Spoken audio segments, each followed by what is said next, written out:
take notes. And then I'll be looking at the participants also as we go through and be kind of highlighting your names and checking you off. And I should be doing attendance probably tomorrow because I have another session as well. So let's go ahead and get started. So you should see my screen right now. Let me make sure I'm recording. I am recording, good. So, okay, so let's go ahead and get started. So you're in my development shell right now. And so today we're gonna cover how to do announcements, how to do email with students, and then also how to work Blackboard Collaborate. So if you're in your course shell, hopefully it'll look something like this. For announcements, you should have an announcements area. If you don't, you can create it as an area by clicking this plus sign up here and creating tool link, and then you can call it announcements. And then for the type of tool, you just want to select announcements too. This is something you can also do with Blackboard Collaborate. If you want to make it available to your students in a way that's easy, you could put a link to it. So we could put Blackboard Collaborate Ultra and actually call this, if we wanted, we can call it office hours, because that's where you're going to be having your office hours with your students, hopefully. And you want to make sure that you make the link available to users. So I'm going to go into my announcements. So your announcements basically are a way for you to keep in touch with the class. So with an online class, it's not like a face-to-face class where you're present in the classroom face-to-face with the student. You have to maintain an instructor presence online. So what does that look like? It looks like announcements, it looks like emails, it looks like participating in discussion posts and feedback and stuff like that, so the student knows that you're present. So announcements are a really good way to do that. So to create an announcement, you'll go to the announcements area and click create an announcement. So what I will usually do is I'll do a welcome to the course announcement. And I will say, you know, welcome to the course. And please complete the following tasks by X date, you know, and I'll have an introduction, maybe assignment they can complete. So this is what a standard announcement looks like. So here in the toolbar, you have a lot of options for formatting your text. So you could, you know, just like with a Word editor, you can bold your text, you can italicize, you can underline it, you can even do fancy things like strike through. You can change the format of the text itself to, you know, a different format, like a subheading or even a heading. You can change the font if you want, and you can also change, you can have bulleted lists and you can have numbered lists. So say this was a part of a series of steps that need to be completed, you could go ahead and change it to a numbered list if you wanted. Let's see. Okay. There we go. All right, and you can also do things like change the text color. So I'm going to highlight that and show you how to do that right now. You can change the text color, you know, to another color. You can also remove formatting. So say if you've copied and pasted from your Word document and you don't like that formatting, you can actually remove all the formatting by highlighting your text and clicking this eraser tool and just removing all the formatting there. You could do cut, you could do paste. You can also create links in your announcements. So you can hit insert edit link. It'll take you to this link path menu, and we're going to put Google. Google. Oh, sorry. And you want to make sure it's http://www.google.com or whatever address. And you can usually just cut it from the search bar and dump it in here. And then for the target, you want to make it blank because that will open it up in a new window for the student. And I like to do that because it prevents them from being taken out of the class when they click on something. And so I can hit insert here. And now I have a hyperlink. Likewise, you can break that link if you want and take it out, but I'm going to leave it in. And also with announcements is you can add multimedia items to announcements. So one thing I like to do is add GIFs. So I like to go to giphy.com. So especially if it's like a welcome, thing, I like to find a GIF. And what you could do is you'll go to giphy.com, find your GIF, select embed, and you're going to grab this code right here. And what you're going to do is you're going to hit Control-C with your keyboard, and it'll say copied embed code. We're going to go back to the announcement. And what you want to do at this point is hit HTML code view. Now, you don't need to know HTML code in order to use GIFs. All you have to do is click on the HTML code. A window will pop up, and you can actually just dump that code that you copied from the giphy.com into this window and select update, and you'll get this yellow kind of box. You could do the same thing with videos on YouTube. So let me go to YouTube really quick.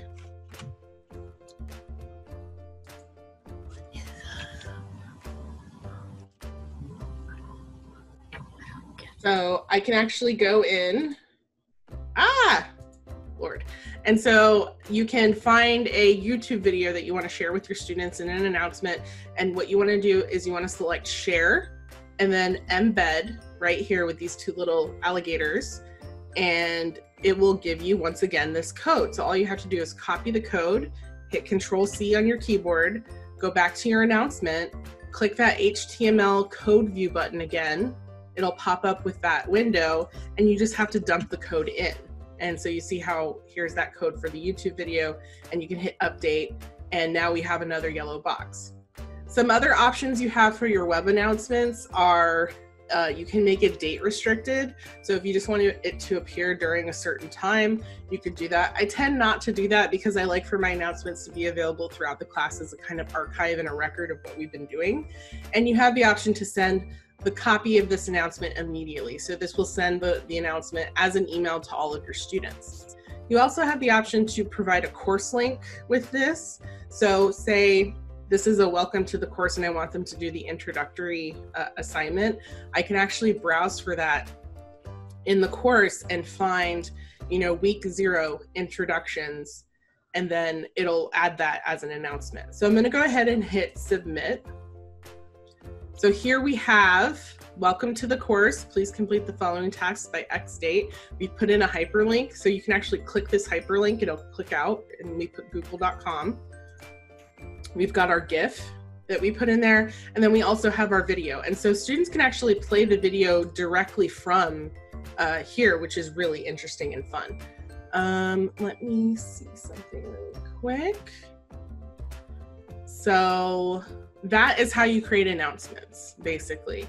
And this will be the primary way you'll communicate with your students. You also have the option to email your students directly, and you can do that in a couple of different ways. So you can go into course tools and use email or send email, which is really annoying because you think it would be email, but no, it's send email. So you have to look under S. So you can select send email, and then you have the option to send it to all users. So these are the people that are in my class, and I would send the email to them, put the body of the email here, and then you can ask for a return receipt, and then you will also get a copy of the email in your inbox.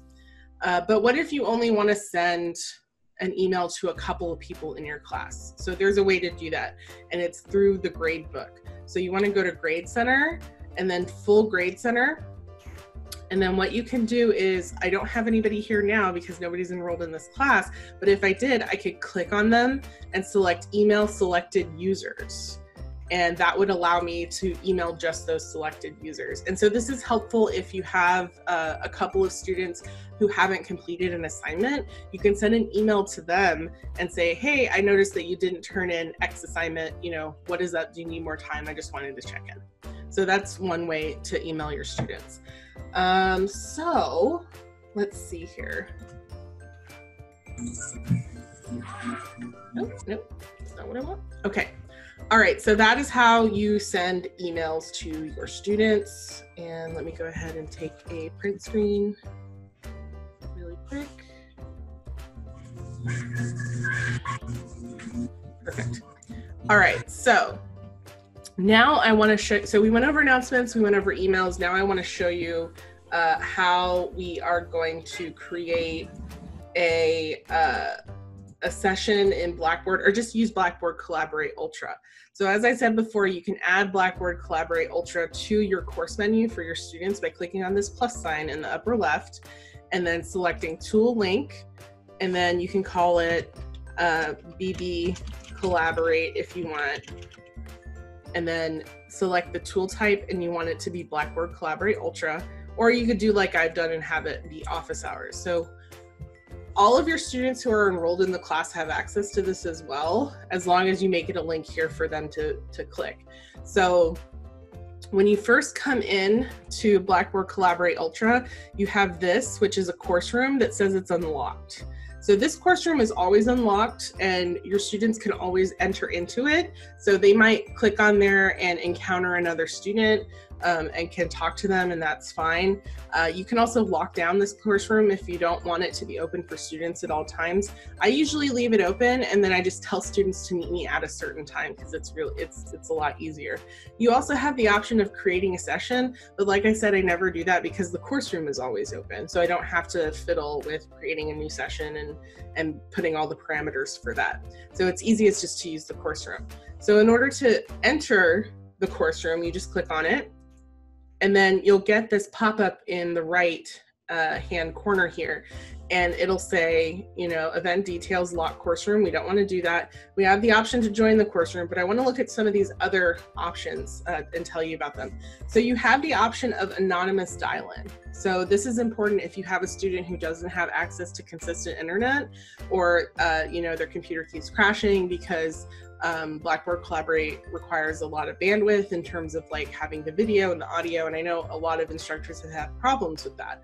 So you can have an anonymous dial-in where a student is able to just dial into the class using their phone and using this phone number and the PIN number, and it's really helpful. You won't be able to see who that student is, but you will be able to hear from them, which is what's most important. You also have the option to give guest access. So say I was teaching a subject and I want to invite somebody else, like a guest lecturer, I could give them a link. So I can give them the role of presenter and then copy this link and send that to them, and then they can click into my course room and join me and present information. Let's see. So event details. I want to go to session settings also. So with the default attendee role, make sure that you have it set as presenter, because this allows students to share their work with you. If you have it set as attendee, they can not really do anything. And I like to be more of a collaborative instructor, so I set it as presenter. You can also, you have options for recording and participant permissions, but that's the big one, is having the participants or the default attendee role set as presenter. So I'm going to go ahead and click back to event details, and I'm going to go ahead and join the course room. So once you've joined the course room, you'll get this spinning purple disc, and it will do an audio test. So it's saying that I sound great, and I'll say, yes, my audio is working. Now, right now, it's not allowing me to use my camera because I'm using my camera for this session, but I'm gonna go ahead and stop my video really quick because I wanna show you how this is gonna look for Blackboard. So I'll say, yes, my video is working. So it'll give you a short tutorial, but I'm gonna go over this. So I'm gonna close it out. So in order to share your video, you wanna click on this video camera down here, and it'll say you're about to share your video, looking good. So here I am, hi everybody. So I can share my video, and then I can also share my audio. So you can see that it's going up and down as I'm talking. So I'm actually sharing this in the course room with my students. So you have a couple of options here. You can go ahead and click in the open session menu in this little hamburger menu in the upper left-hand corner, and you can select start recording. So this is if you want to record your session with your students, like, hey, we're going to do a lecture and I'm going to record this right now. So it's interesting that I'm recording this within a recording. So that's kind of fun. So if you want to share material with your students during your lecture, you're going to go to the lower right and you're going to find this pink tab that's a collaborate panel. And once you do that, you have access to a chat. So you can send chat messages to everybody who's in the group. You can also just send it to the moderators if you have another moderator that's in here that you've given access to. You also have access to the attendees. So here I am, I'm the only person in this Blackboard chat right now, or in this Collaborate Ultra session. And you also have the option of sharing material with your students. So this icon over here, got it, close that. And so this icon right here, share content, looks like a box with an arrow. So you can do a couple of things here. You can share a blank whiteboard with your students. So if you just want to be able to draw things and, write text directly onto the whiteboard, you can also erase things and stuff like that. And once you're done playing with the whiteboard and using it for instructional purposes, you can hit stop sharing. And the most common is going to be share application / screen. So I'm going to do that with you right now. And let me actually move all of this over so I can share my screen with you. So you can share screen with your students. So I don't know if you can quite see it. Let's see if you can see it here. Oh, I've actually shared this other screen. Okay, so I have 3 monitors, so I'm kind of like juggling monitors at this point. So you can see that this is my screen that I'm sharing with students. And so actually, let's try something else. I'm gonna put this over here really quick. And then I want this over here. Good, because I want a PowerPoint over here. So, okay, so you can share your screen with your students and you can actually share a presentation here like that. You also have the option of sharing your application / screen. I'm gonna stop sharing real quick because I wanna show you how to share an application in itself. So I have the option of going to an application window and selecting the presentation itself so I don't share the actual screen. So I can go through and share this presentation with my students. You also have the option of sharing videos. And so if you have a video that you want to share, I'm going to bring one up right now. Oopsie. Let me go. Okay, it's right here. I'm going to put it over. You want to put it in the screen that you're sharing. So let me go ahead and stop sharing my application right now. I'm going to select share application / screen. And then I can select that screen that I'm sharing. Let's make sure. So it's like screen 1, 2, 3. And also make sure that you're going to share audio if you're going to share a video. So I can hit share. So it will now be sharing this screen. Oh, goodness.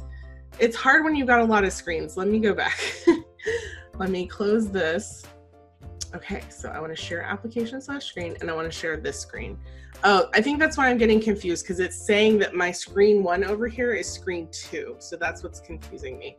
So I've shared this screen over here that I have. And so if you also select, when you share application / screen, share audio, and what will happen is while you're playing audio, your students will be able to hear it. So if you don't click that box, then your students won't be able to hear it at all.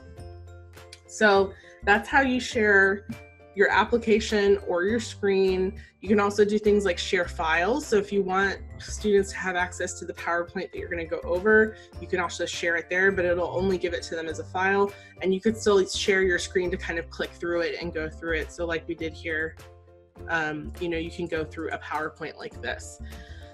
All right, what else? So you also have the option to share your camera. So if you have another camera, you can share it there.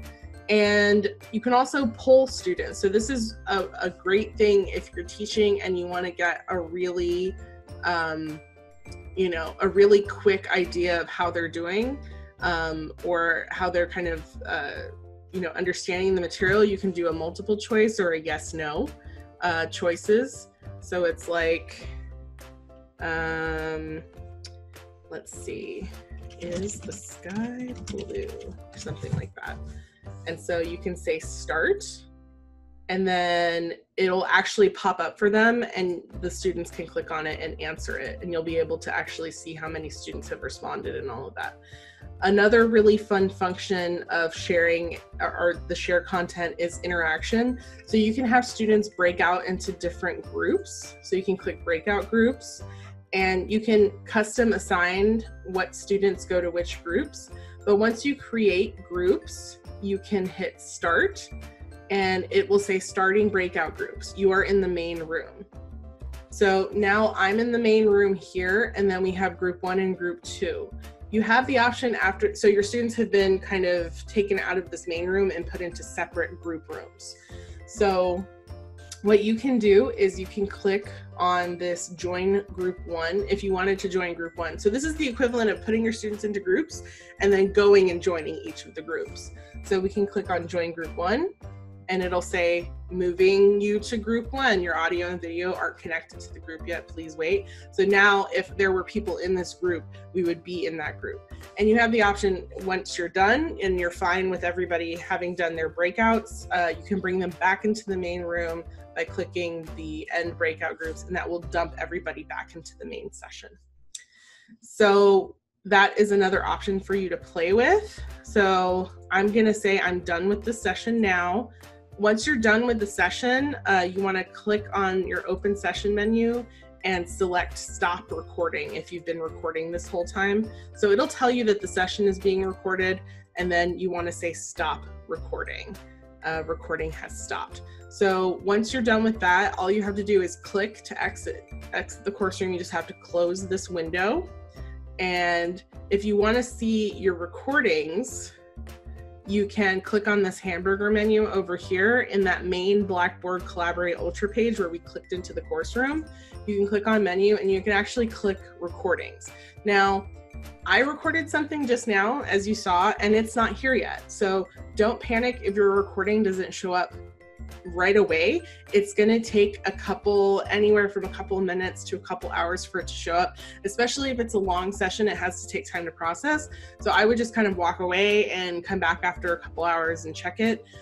Once you do have a recording here that you can play with, you can do a couple of different things. So let me go ahead and go to a course where I actually have recordings so I can show you what that's going to look like.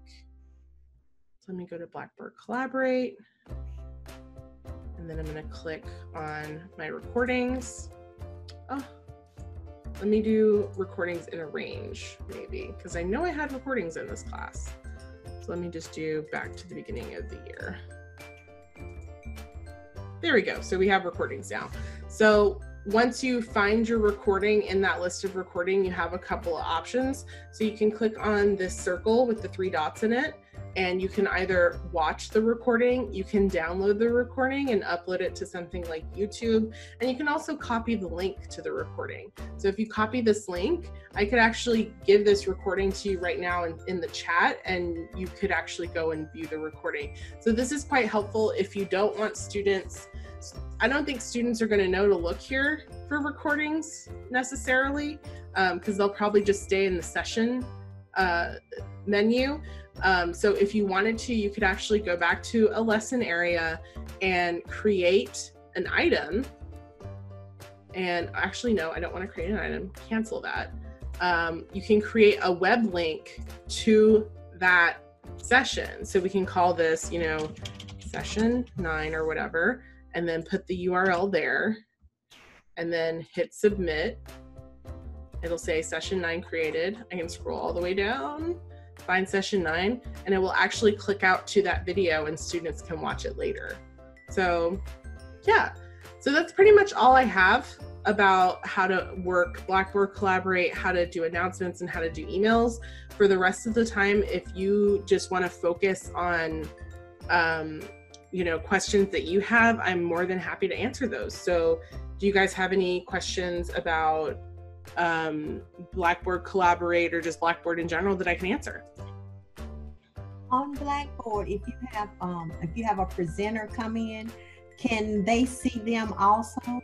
Is it a way they can see them? What do you mean see them? Like the students will be able to see them? Yes. Yes, as long as they have their video turned on. Okay. They should be able to see them. Okay. Janet? Yeah, Olga, what's up? I have a question for you. Yes. To know if I have 2 sections for the fall, they're both the same class at the same time. But there are two sections because half of the class is for the high school and half is for the college. Mm-hmm. How can I create one collaborate section so I don't have, can I create just one for both of them so I can present the same lecture? Yeah, material. So yeah. Olga, I do have an answer for that. So what Olga is talking about is she has two separate sections of the same class, but one is dual credit, right, Olga? Yes, correct. So one's dual credit and one is TCC. So normally my fix for this would be you need to combine the sections, but that's not going to be an option here. So what you can do, Olga, is click the class where you want your recordings to live and go to the Blackboard Collaborate in that class. And what you want to do is click on the course room, and then you want to give your students this link here. So you want to give your students guest access. So say this was the TCC, the main section, and you wanted to give access to your high school students. What you could do is you can copy this guest link, copy it, and then go to that other section, and in your lesson area, click on lessons, and then create a web link. And then we can say, you know, link to BB Collaborate if you wanted. Put the link here, hit submit. It'll say link created. And if we scroll all the way down, it's right there. So now this is gonna dump me into that room. So it'll say, oh, this is a playback session. Sorry, I was using that again. Or what you can do is you can actually take that link to the guest presenter and put it in the menu area of the high school class. So that way, every time they're clicking on Blackboard Collaborate, they don't know it, but they're being put into the room with your TCC students. Does that help a little? It does help, but you say you are recording, right? So you're going to send us this, or are you recording right now the questions? Yes, I am. So the recordings will be part of it. So all right, good, excellent. So I can rewatch your Okay. So to go over that one more time, what you would do is you would so let's go to Blackboard Collaborate in this course. So we would go in this course, we click on the course room, we would go and grab this guest role link, so control copy, and then we would go to your other course. So let me go into another course, my developmental shell, and then you can actually add it to the menu here by clicking the plus sign and selecting web link, dumping the URL there, and calling this BB Collaborate if you want it, or Blackboard Collaborate, making it available to your users, hitting submit, and then your students from this other class would be able to click in and join. Oh, there we go, look. Yes. Type your name to join the session as guest. So they would have to type their name, but they can join the session. But they can do this as live, right? Exactly, yeah. Okay, good. So I hope that works. Yes. Let me go ahead and check the chat really quick, because I think we might have another question. Kimberly. I have a question. Yes, Michelle. Does Blackboard Collaborate when you're doing a session? Is there a way for it to take attendance for you? Ooh, no.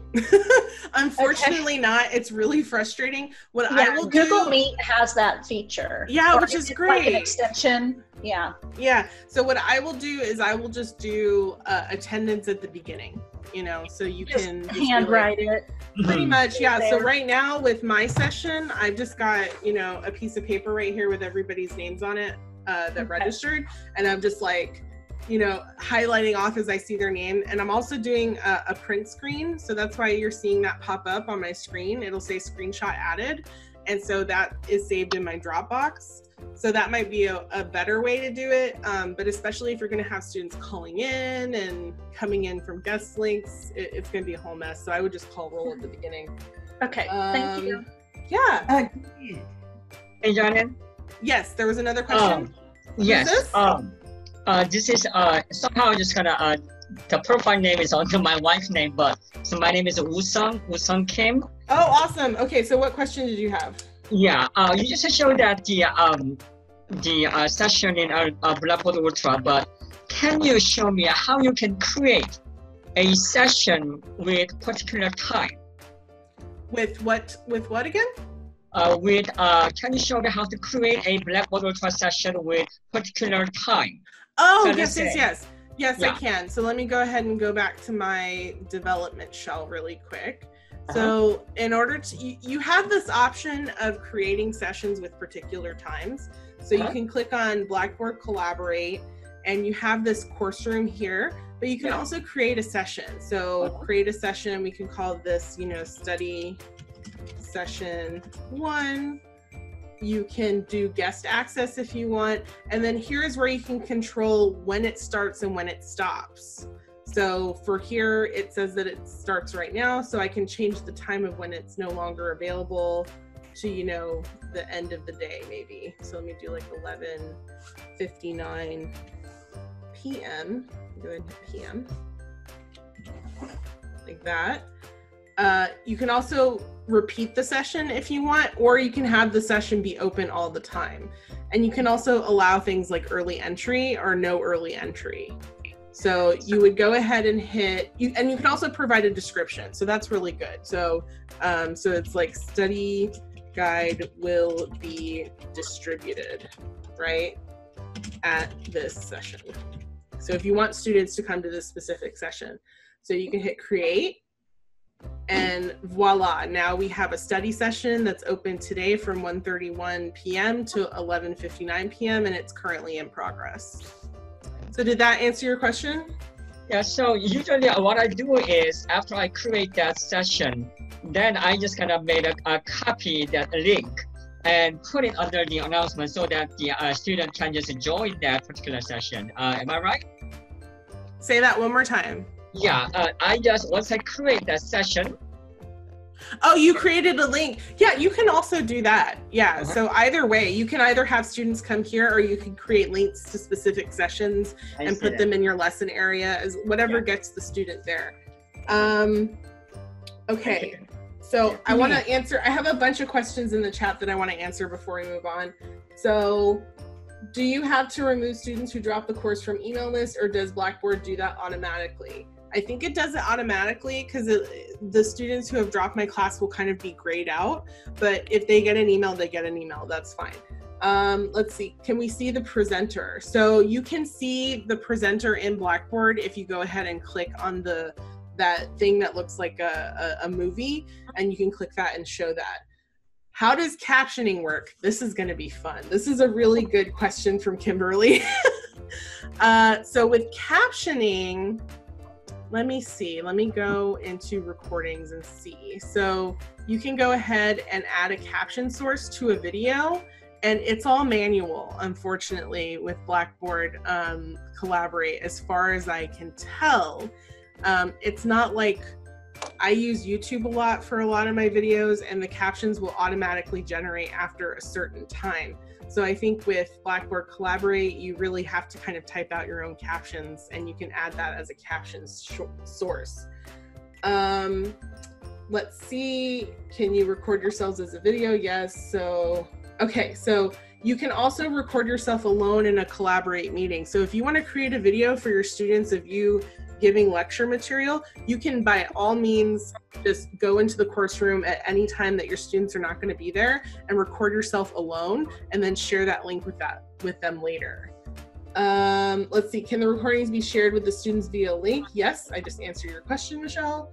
Does captioning work? How do I use Collaborate for students giving a speech? Just make sure that they have the presenter role, and they will be able to present material and show their video and present that way. I did the breakout groups, but I can definitely do it again. I'm not sure how many students Blackboard Collaborate can handle at one time. I know we've had some issues with it crashing, so I think it's just kind of, you have to test. Okay, and then somebody is asking, what's the difference between a course room and a created session? So the course room is just open all the time and is available all the time. A session you can create for a specific topic. So if that's a study session that you want to create, or I know that tutors use Blackboard Collaborate and they'll create separate rooms for separate subjects. So like this room will be history, this room will be science, this one will be math and stuff. Marcia, when you have the session, it does tell you who was in it. Oh, Marcia, do you know where to find that? I do. You know, I don't remember, but it does. Dang it! Do it. Yeah. If you find it, take a screenshot of it and send it to us. Okay, because when you do it, it comes up like the phone number. It doesn't. It just has the phone number. Oh, okay. I ask my students whose phone number was this, but yeah, it comes up if you do a session. Because I didn't know about leaving it unlocked. I did the session and then I went back, and I'll have to go back, and I slept since then. I feel that way. I feel that. Or if I haven't slept since then, I feel that. But yeah, if you find that, just grab a screenshot of it in the wild and send it to me, and then I'll distribute it to everybody. Michelle's asking also, do you have to get student permission before you start recording? That's tricky. Like I'm telling you that I'm recording this, and so none of your videos are visible. So that's awesome. So I think you just have to let students know that you're recording and let them know that it's going to stay here in this area. And if you are going to post it to YouTube, let them know that you're going to post it to YouTube. As long as they have like that informed consent, I think that's a good way to go, as opposed to just recording it and not telling anybody that you're going to record it and then posting it publicly.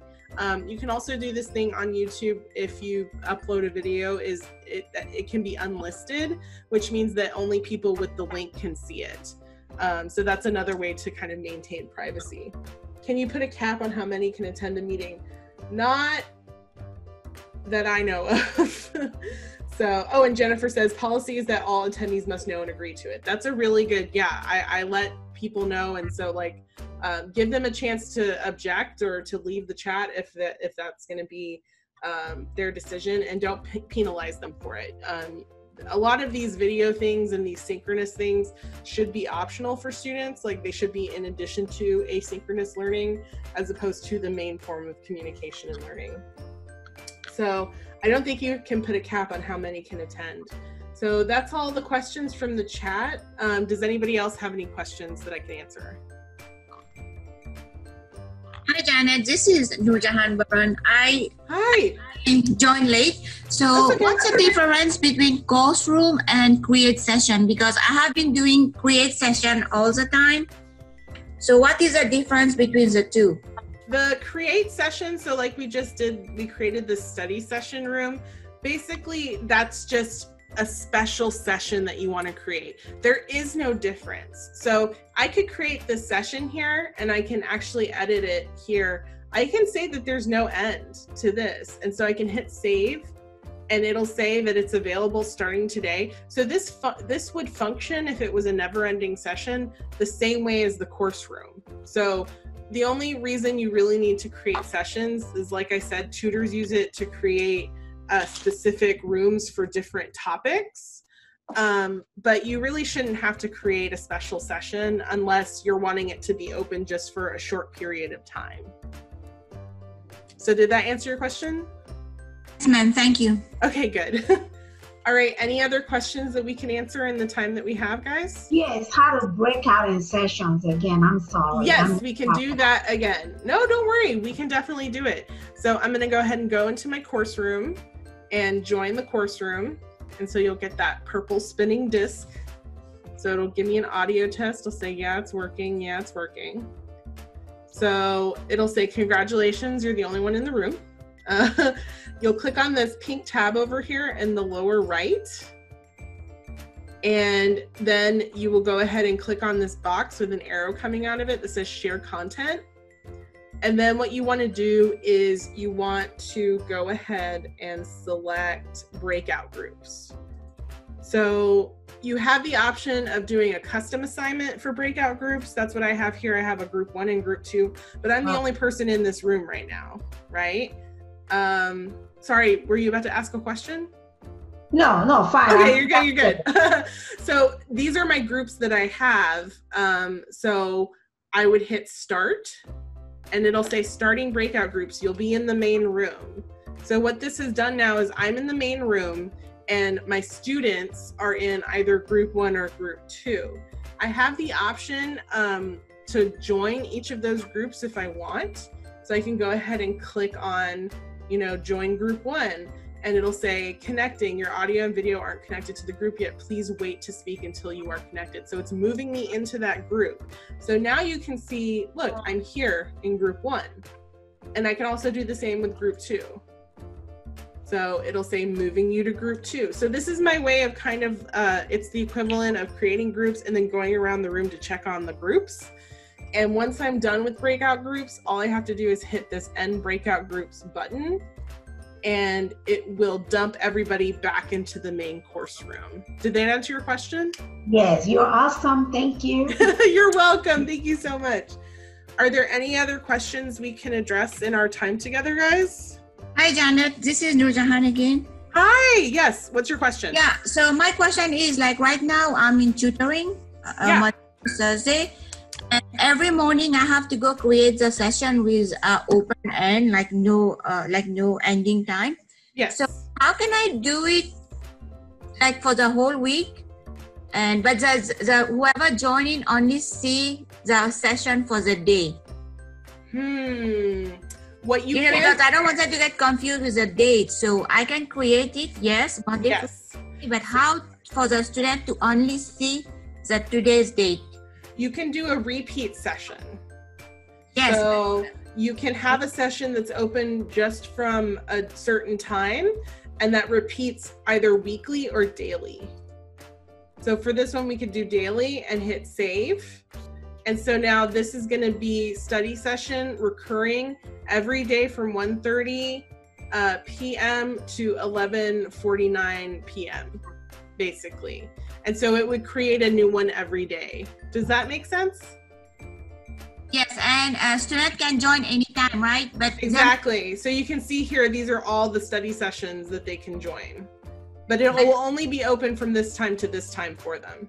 But will they be able to see the other sessions that are not open? They won't be able to see the other sessions that are open unless they go to, unless you recorded it and they go to the recordings over here. Oh, okay, that's fine. Thank you. Thank you so much. Because I've been doing it every morning. Yeah, that's annoying. Don't do that. Just go ahead and go in here and make it recurring.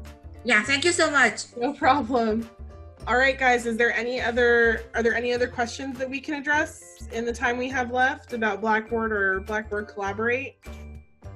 One more question, Janet. Yes, please.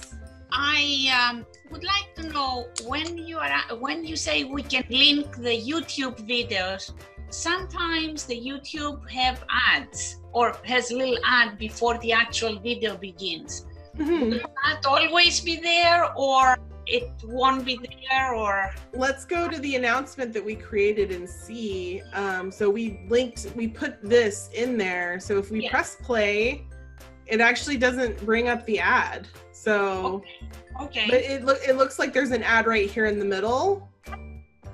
Maybe? No, there isn't. So it looks like since it's embedded in another web page, it's not bringing up those ads. Excellent. Okay, good. Thank you. You're welcome. Any other questions? I wanted to know, Jeanette, are you familiar with Microsoft Teams? Like, how does that? Yes, I am. Which one do you prefer? Do you think is better forum for the kids, for the students? I really like Teams. I really like the collaboration that Teams offers. I think that it's more stable than Blackboard. I think Blackboard can get overwhelmed at times, especially the Blackboard Collaborate tool can get very overwhelming and has caused some problems. So if you can do a team, definitely go ahead and do it. And that's something I probably need to do a video and a session on. So let me write that down. The reason why I was asking is like I noticed when you went into poll on this Collaborate, it only gives yes and no.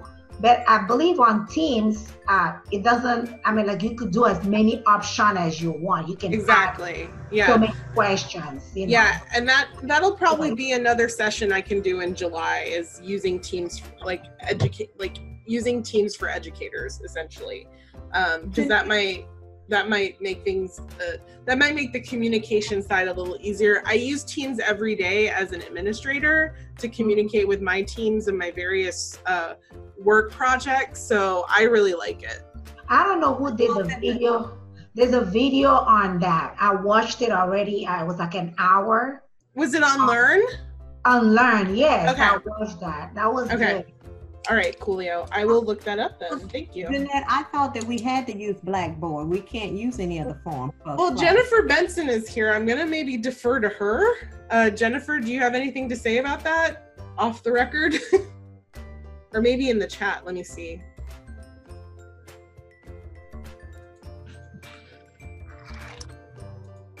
Sorry, I was trying to find the unmute button. You're like, oh no, I've been called on. To the best of my knowledge, I have been told that Blackboard is for the students and MS Teams is currently for employees. Yeah. And the reason I saw from IT was they're not sure if it, they don't want to overload either system. Exactly. Which we saw at the very beginning when everybody was using Jabber and Blackboard and things were crashing. Exactly. Okay, I understand that. That's the best of my knowledge. Yeah, I think that's a good answer because I think they're trying to keep things separated. What you could do to overcome if you start to have challenges with Blackboard Collaborate and it's just not working for you, I do use Zoom. It's not officially supported by the college, which means you're not going to get any help from IT if things go wrong, but we're in Zoom right now. So it's in a weird gray area, but I in my opinion, it's just like use the best tool that works for you, that you're the most comfortable with. So. And the other thing for Teams. Oh, sorry, Jennifer, you were saying? I was going to add for Teams, if you're still learning Teams, the PD team, we are producing trainings. We're just trying to edit them and get them closed captioned. Awesome. Okay, so that's we will something be posting I don't have to do. Thank God. Okay. Yes. Thank you for making me cross something off my list. I don't think I want, I didn't use Zoom, but I wanted to use it one time just so we could see each other, so everybody could see each other. And that's another thing, like, especially during when we had the transition from online to remote, it was a big old mess. And during that, I was like, because people were like, I want to be able to see my students. And it's like, well, you don't know what their circumstances are. You don't know if they're living with like extended family. You don't know what's going on. I think moving forward, we'll have a better grasp on that because students will be expected to have a webcam and have those supplies prior to signing up for the class. So, Leslie said, are the only options for the poll yes or no, or can you do additional polling answers? Yes, you can. So if you go to, let me go into Collaborate and go into the polling option. Let me get in there really quick. Join that course room as the only person in the course room. So you can go ahead, if you're wanting to poll your participants, you can do yes, no, or you can do multiple choice. Okay, so so Janet has a question. How can we make Collaborate more interactive when there is no scheduled class time? I host and record live sessions, but can't seem to get most of them to join live. So I think with this, it's gonna be really quality over quantity. You can do things like offer multiple sessions. Incentives that I like to offer is, so I teach English and literature, and weekly they have to write a response post that's about 500 words, and they also have to reply to another student's post, which is 100 words. So I have students sign up at the beginning of the semester, and it's like, if you want to skip a week of doing all that writing, just join me in the video chat to talk about that week's readings. So that is one way I kind of incentivize that, and I'm able to get that one-on-one with a few students. And then what I do is I take that video, they know that I'm going to post it to YouTube, and they agree with that. I post it to YouTube, and then I share it with the rest of the class so they can get the benefit of the discussion. I think as far as like, that's one way to incentivize it.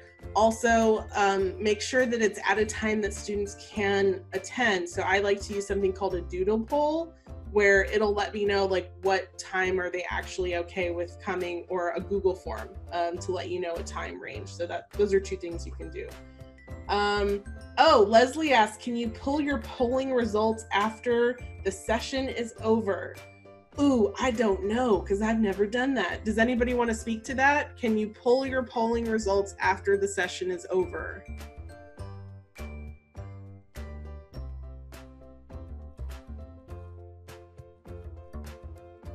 I don't know, Leslie, and I don't think anybody else does.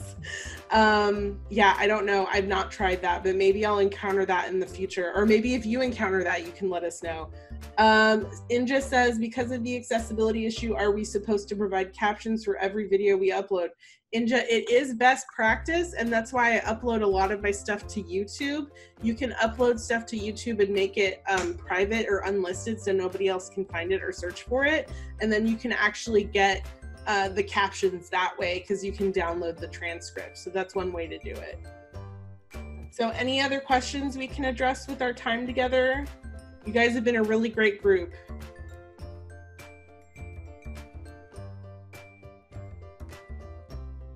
Nope? All right, so I will go ahead and be sending you a copy of this video after I've edited it together and put it on YouTube. So make sure that you're registered in the Learn Center if you want to receive that. I also have other sessions coming up in July. If you look in the Learn Center under Teaching Excellence, like use that as your as the type of event. And I have the colorful thumbnails on my sessions. I also have a Blackboard bootcamp that's coming up in July. It's the week of July 20th through the 23rd.